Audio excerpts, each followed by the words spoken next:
Hello everyone, আসসালামু আলাইকুম। তো অনেক দিন পরে একবারে সব অন্যরকম খাবার নিয়ে বসলাম খাওয়া দাওয়া করতে। আলু ভর্তা, তারপরে হচ্ছে যে ডিম ভাজি আর শাক, দুই রকমের, একটা হচ্ছে পাট শাক আর একটা হচ্ছে যে কলমি শাক।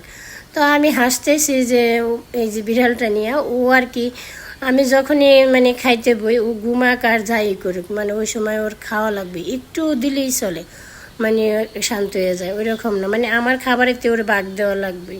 তো আমি হাসতেছি যে আজকে তো ওর জন্য কোনো মাছ রান্না করিনি, বা আমি মাছ দেওয়া খাইতেছি না।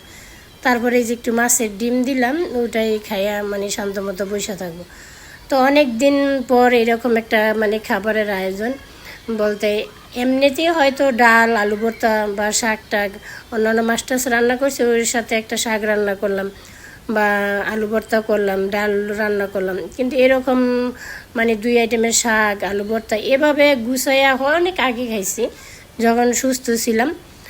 তখন প্রতি সপ্তাহে একদিন খাওয়ার একটা রুটিনই থাকতো অন্যরকম, যে এই 2 দিন এই জিনিসটা রান্না করবো, ওই দিন 2-3 দিন আবার অন্যটা রান্না করবো, এরকম মাছ মাংস শাক সবজি মিলাই পুরো একটা সপ্তাহ আমার একবারে সুন্দর মতো মিল করা থাকতো।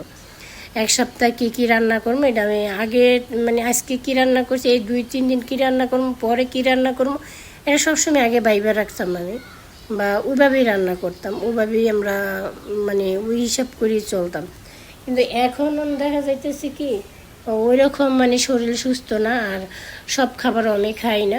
তা আজকে যে শাকটা তো আমি সবসময়ই খাই, শাক শাক কচু শাক বা এমনিতে পুঁই শাক, যাই শাক বলতে যা আছে, সবজি বলতে যাই আছে, এখন আমি সব শাক সবজি বেশিরভাগ খাই। এমনিতে মাছ মাংস রান্না করলে ওরাও খায়, আমার ছেলে মেয়ে দুজন, ওরা খায়, কিন্তু আমার শাকটাও অনেক ভালো লাগে।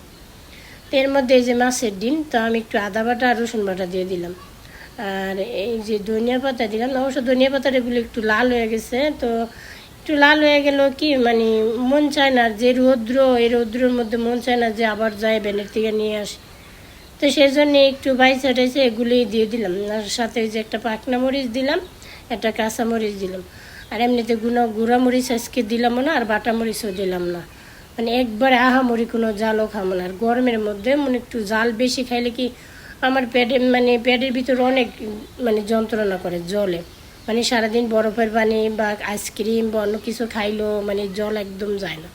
তো সেই জন্য আর আমি ওই মরিচের গুঁড়াটা এখন একটু কমই খাই, আর গরমের মধ্যে তো কম খাই। তো আমি এই যে একটু বড় বড় করে ধনে পাতাগুলো দিছি, যাতে মাছের ডিমগুলো যাতে সুইটা না যায়। আমি পেঁয়াজ মরিচ ওই